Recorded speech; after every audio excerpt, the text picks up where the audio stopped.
After a long time students आज हम लोग मिल रहे हैं। जैसे कि आप लोग को याद होगा कि प्रीवियस क्लास में हम लोग 5th चैप्टर तक बायोलॉजी में कंप्लीट कर लिए थे 12th, और 12th के बायोलॉजी में 5th चैप्टर तक कंप्लीट किए थे। अब हम लोग जो आज नेक्स्ट चैप्टर शुरू करने वाले हैं वो 6th चैप्टर है, और चैप्टर का नाम है मॉलिक्यूलर बेसिस ऑफ इनहेरिटेंस। ये चैप्टर की अगर बात करें तो सीबीएसई और बिहार बोर्ड दोनों के एनुअल एग्ज़ाम के लिए काफ़ी इम्पोर्टेंट चैप्टर है यह, और इससे मैक्सिमम मार्क्स के क्वेश्चन भी पूछे जाते हैं। और यह बोर्ड के दृष्टिकोण से अगर हम लोग देखें तो यह बहुत ही इम्पोर्टेंट चैप्टर है, और इसके बारे में अगर हम लोग डीपली स्टडी करें तो मार्क्स लाना हम लोग के लिए काफ़ी आसान हो जाएगा। इस चीज़ की अगर बात कर रहे हैं हम लोग तो सबसे पहले इस चैप्टर की कंटेंट्स में देखें तो सबसे पहला जो टॉपिक आता है वो आता है जेनेटिक मटेरियल। जेनेटिक मटेरियल मतलब आनुवांशिक पदार्थ। आनुवांशिक पदार्थ। अब हमें सबसे पहले इस चैप्टर में यह जानना होगा कि आनुवांशिक पदार्थ आखिरकार है क्या, और इसका जीवों में क्या रोल होता है। तो आनुवांशिक पदार्थ की बात करें तो हम लोग कह सकते हैं कि सजीवों की कोशिकाओं में पाया जाने वाला वह पदार्थ जो आनुवांशिक सूचनाओं को संग्रहित करता है और संग्रहित करके एक पीढ़ी से दूसरे पीढ़ी में पहुंचाने का कार्य करता है, वह आनुवांशिक पदार्थ कहलाता है। और यह जो आनुवांशिक सूचनाओं को एक पीढ़ी से दूसरे पीढ़ी में पहुंचाता है, यह कोडेड फॉर्म में प्रेजेंट होता है। कोडेड कहने का मतलब ये होता है कि एडेनिन, ग्वानिन, साइटोसिन और थाइमिन, इसमें से अगर हम लोग देखें, और यूरेसिल, इसमें से अगर हम लोग देखें तो इसके ट्रिपलेट कोडोन के फॉर्म में यह आनुवांशिक सूचनाओं को एक पीढ़ी से दूसरे पीढ़ी में पहुंचाने का काम करता है। तो हम लोग सबसे पहले इसकी डिफिनीशन देख लें कि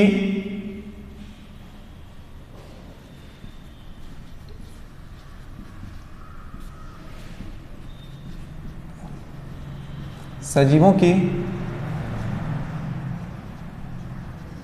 कोशिकाओं में पाया जाने वाला वह पदार्थ जो आनुवंशिक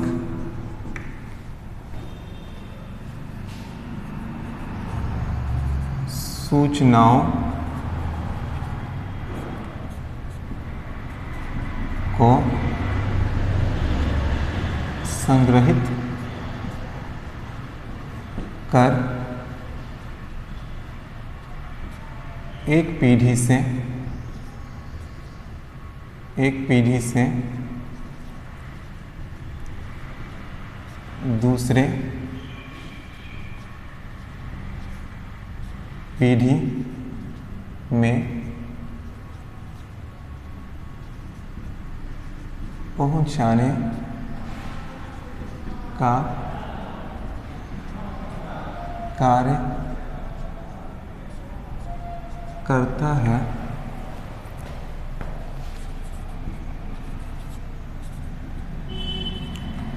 आनुवांशिक पदार्थ जेनेटिक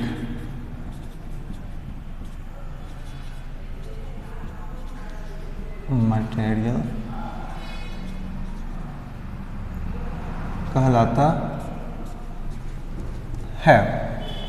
अब आनुवांशिक पदार्थ के बारे में अगर हम लोग देखें तो इसके बारे में यह माना जाता था कि आनुवांशिक पदार्थ डीएनए है या फिर प्रोटीन। DNA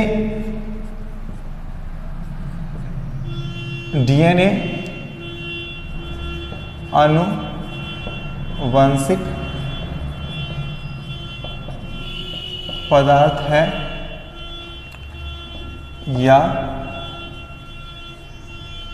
protein. इस दोनों के बीच कि आनुवांशिक पदार्थ क्या है, काफ़ी समय तक कंट्रोवर्सी बनी रही कि आनुवांशिक पदार्थ दोनों में से आखिरकार है क्या। तो आनुवांशिक पदार्थ चूंकि हम लोग देखें कि प्रोटीन एक मैक्रोमोलिक्यूल्स है, इसमें काफ़ी ज़्यादा डाइवर्सिटी है, जिस कारण से लोगों का यह मानना था पहले कि आनुवांशिक पदार्थ प्रोटीन भी हो सकता है, और जिस कारण दोनों के बीच कंट्रोवर्सी काफ़ी दिनों तक बनी रही। तो इस कंट्रोवर्सी को दूर करने के लिए पहले हम लोग को यह जानना होगा कि आनुवांशिक पदार्थ जो है, जेनेटिक मटेरियल जो है, उसके लिए क्या क्या ज़रूरी है, क्या क्या कंडीशंस होनी चाहिए जो ये बता सके कि ये आनुवांशिक पदार्थ जेनेटिक मटेरियल है। तो सबसे पहले हम लोग को ये फीचर्स जानना होगा जेनेटिक मटेरियल का कि जेनेटिक मटेरियल के फीचर्स क्या है, और जिसके बाद हम लोग ये डिसाइड कर सकते हैं कि डीएनए और प्रोटीन में से क्या जेनेटिक मटेरियल है। इस चीज़ को ध्यान से समझेंगे और देन आफ्टर हम इससे रिलेटेड कुछ क्वेश्चन जो पूछा जाता है बोर्ड में और नेट में, उस पर हम लोग बात करेंगे। तो टॉपिक लगाएंगे essential features of genetic material. Next ये टॉपिक है essential features of genetic material की अगर बात करें हम लोग कि इसके फीचर्स क्या हैं, और जिसके बाद हम लोग ये डिसाइड कर लेंगे कि डीएनए और प्रोटीन में कौन सा जेनेटिक मटेरियल है और कौन आनुवांशिक पदार्थ है। तो सबसे पहले हम लोग कह सकते हैं कि आनुवांशिक पदार्थ के बारे में, जेनेटिक मटेरियल के बारे में कि it should B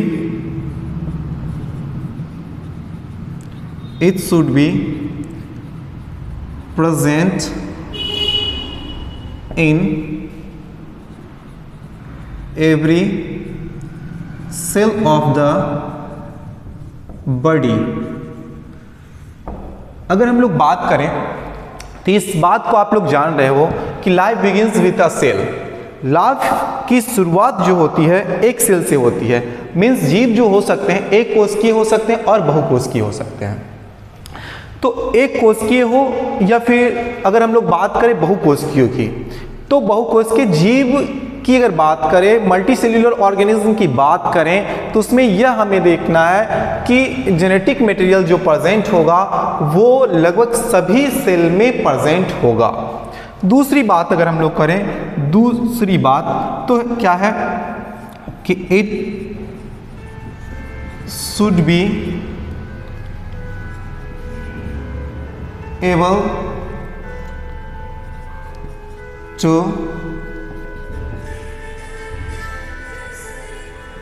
precisely duplicate itself। और जेनेटिक मटेरियल जो है अपनी डुप्लीकेट कॉपी बना सकती है। अब एक क्वेश्चन यहाँ पे आती है कि डुप्लीकेट कॉपी बना सकती है। अब डुप्लीकेट कॉपी जब तक नहीं बना सकती है तब तक वो कैरेक्टर वन जनरेशन से सेकेंड जनरेशन में कैसे जाएगा। और यह डुप्लीकेट कॉपी बनाते समय सबसे जरूरी क्या हो जाती है कि उसमें कुछ न कुछ गलती हो। डुप्लीकेशन के समय में उसमें कुछ न कुछ क्या हो, गलती हो। और गलती क्यों हो इस बात के बारे में आप हमें बता सकते हैं। अगर गलती नहीं होगी डुप्लीकेशन में तो क्या प्रॉब्लम क्रिएट होगा और क्या होगा, इसके बारे में क्या आप लोग मुझे बता सकते हैं। डुप्लीकेशन क्यों जरूरी है? तो डुप्लीकेशन इसलिए जरूरी है यहाँ पे कि डुप्लीकेशन से ही यहाँ पे क्या होती है, वैरायटी डेवलप होती है। और जीवों में वेरिएशन आता है। अगर डुप्लीकेशन में अगर गलती नहीं होगी तो सभी लोग एक जैसे हो जाएंगे, सभी ऑर्गेनिज्म एक जैसे, मतलब ऑर्गेनिज्म जो होंगे उसके नेक्स्ट जनरेशन जो होगी एग्जैक्ट कॉपी हो जाएगी, जिसके कारण उनके बीच में क्या होगा, डाइवर्सिटी नहीं होगा, और डाइवर्सिटी नहीं होगा तो ये लाइफ का मजा ही नहीं रहेगा। तो हम लोग अगर बात करें तो इस लिविंग वर्ल्ड में अगर अपने लाइफ को कलरफुल और आप कह सकते हो कि इंटरेस्टेड बनाना है तो उसमें डाइवर्सिटी का होना क्या है, जरूरी है। और डाइवर्सिटी का होना जरूरी है जो कहाँ से डेवलप होता है कि इसमें डुप्लीकेशन के समय में जो वैरायटी डेवलप होता है, जो गलती होती है जिसके कारण क्या होता है, वैरायटी डेवलप होता है। थर्ड कैरेक्टरिस्टिक्स अगर हम लोग देखें इसकी तो आप देख सकते हो कि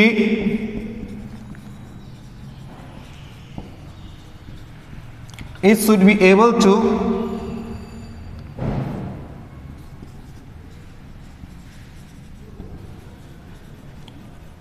occasionally develop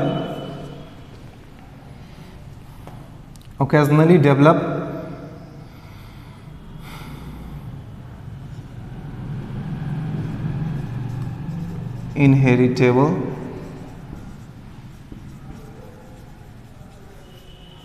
changes, means mutation, you can say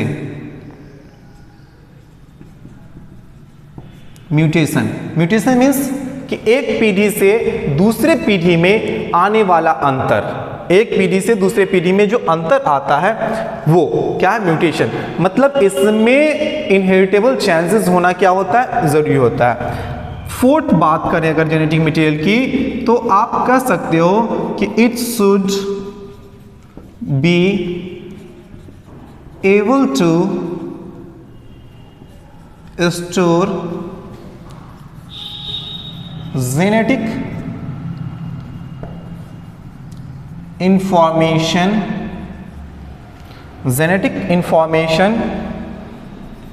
in coded form। मतलब इसमें जो है जेनेटिक इंफॉर्मेशन जो कोडेड फॉर्म मैंने जो बताया था आपको कि adenine, guanine, thymine, uracil, cytosine जो डीएनए और आरएनए के फॉर्मेशन के लिए इंपॉर्टेंट नाइट्रोजन बेसिस हैं, वो ट्रिपलेट कोड का फॉर्मेशन करता है। और उस कोड के फॉर्म में जो जेनेटिक इंफॉर्मेशंस हैं वो क्या होता है, स्टोर होता है और एक पीढ़ी से दूसरे पीढ़ी में जाता है। मतलब अब हम लोगों को यह यहाँ से समझ में आ जाना चाहिए कि डीएनए और प्रोटीन जो मैंने आपको बताया था कि डीएनए आनुवांशिक पदार्थ है या प्रोटीन, और दोनों के फीचर्स को डिसाइड करने के लिए एक टॉपिक हम लोगों ने देखा वो है essential features of genetic material, जिसमें सबसे पहला फीचर जो होना चाहिए था वो क्या, it should be present in every cell of the body. Means कि जेनेटिक मटेरियल लगभग सभी सेलों में, सभी सेलों में क्या होना चाहिए, प्रेजेंट होना चाहिए। इसमें दूसरा कंडीशन क्या होना चाहिए कि इसमें हम लोग देख रहे हैं it should be able to precisely duplicate itself, और यह अपना डुप्लीकेशन कर सके। और थर्ड हम लोग देख रहे हैं कि ये इनहेरिटेबल चांसेस जो है वो होना जरूरी है। और चौथा जो है वो it should be able to store genetic information in coded form, और इसमें चौथा कंडीशन जो है कि जेनेटिक इंफॉर्मेशन जो है, आनुवांशिक सूचनाएं जो हैं वह कोडेड फॉर्म में स्टोर होना चाहिए। तो ये चारों कंडीशन अगर हम लोग देखेंगे और जिस पे ये दोनों मतलब चारों कंडीशन सटीक बैठेंगे वो क्या हो सकते हैं, जेनेटिक मटेरियल हो सकते हैं।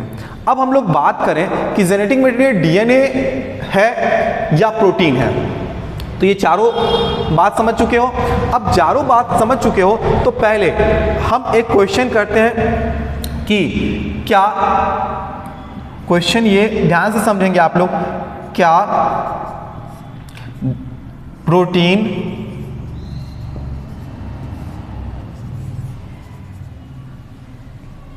जेनेटिक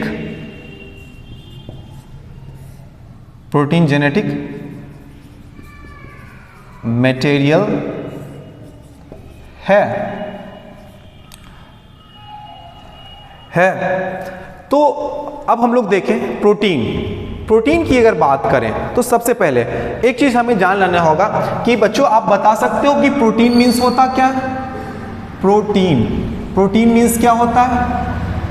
प्रोटीन मतलब होता है कि प्री एमिनेंट मतलब आप कह सकते हो of the first rank. Means जब हम लोग बायोमोलिक्यूल्स पढ़ते हैं तो यह एक ऐसा मैक्रोमोलिक्यूल्स है जिसको सबसे ऊपर रखा गया और सबसे ज्यादा वैरायटी की बात की जाए तो प्रोटीन्स में है। Of the first rank, protein को हम लोग पहले रैंक पे रखते हैं। तो प्रोटीन मीन्स क्या होगा? Of the first rank. Clear है? अब हम लोग बात कर रहे थे किस चीज की? तो क्या प्रोटीन जेनेटिक मटेरियल है? अगर है तो कैसे, नहीं है तो क्यों नहीं है? तो सबसे पहले कि कंडीशन हम लोग के सामने लिखा हुआ है कि ये जेनेटिक मटेरियल के होने के लिए क्या क्या जरूरी है। तो प्रोटीन एक मैक्रोमोलिक्यूल्स है। प्रोटीन एक डाइवर्स मैक्रोमोलिक्यूल्स है। मींस ये इस चीज को फुलफिल कर रहा है कि ये लाइन, ये बात कि प्रोटीन जेनेटिक मटेरियल है। दूसरी बात कि प्रोटीन जो है ये समटाइम्स आप कह सकते हो कि इनहेरिटेबल चेंजेस में रोल प्ले करता है। उसके बाद आप कह सकते हो कि जेनेटिक इंफॉर्मेशन की अगर बात करें तो इसमें भी ये रोल प्ले कर सकता है, क्योंकि आप जान रहे हो कि क्रोमोसोम्स के फॉर्मेशन में अगर हम लोग रिवर्सली इस बात की बात करें तो जीन से डीएनए से न्यूक्लियोसोम से सोलेनॉइड फाइबर से क्रोमेटीन फाइबर से क्रोमैटिड्स और क्रोमैटिड्स से क्रोमोसोम का फॉर्मेशन होता है।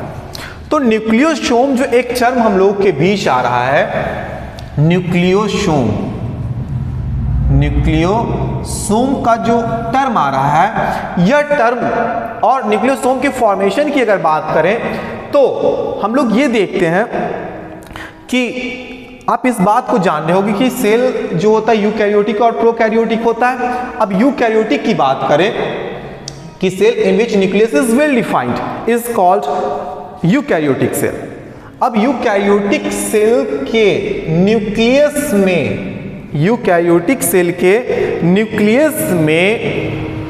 क्षारीय प्रोटीन का एक समूह होता है जिसे हम लोग क्या कहते हैं?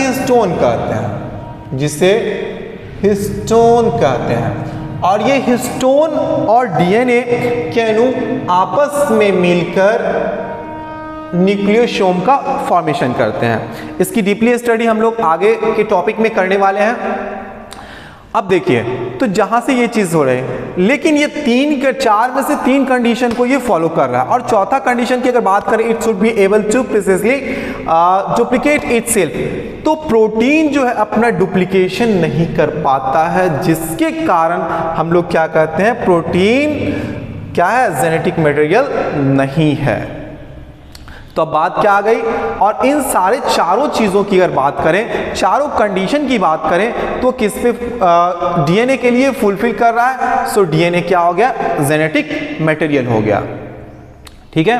तो बच्चों एक बात की ध्यान दोगे आप लोग कि इस बात में ये चीज क्लियर हो चुका है कि आनुवांशिक पदार्थ जेनेटिक मटेरियल डीएनए है या प्रोटीन है।